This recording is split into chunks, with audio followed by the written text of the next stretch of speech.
Rebel with a Cause. Mark Twain's Hidden Memoirs. Chapter 25. Saved by the Bells. 1861. Shortly after returning to Hannibal on leaving my piloting career due to the war's outbreak, I was sitting on the banks of the Mississippi with a couple of friends one day, reminiscing about the past, discussing the present, and contemplating what the future held.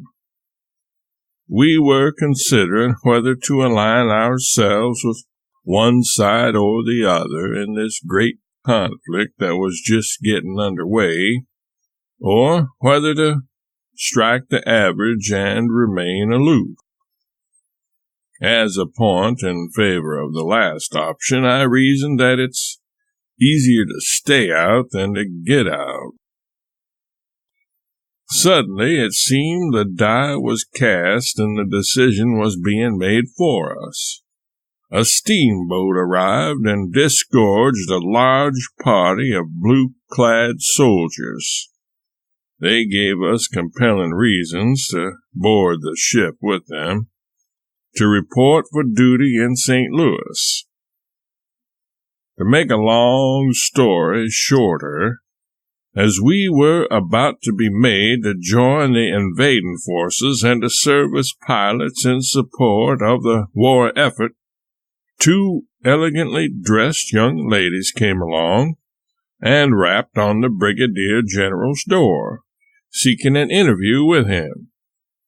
He muttered something about attending to business and left us alone briefly. That was all the time we needed. We slid through a side door and furtively made our way back to Hannibal. I don't know what sort of business those ladies had with the officer, but to me they appeared to be angels of deliverance.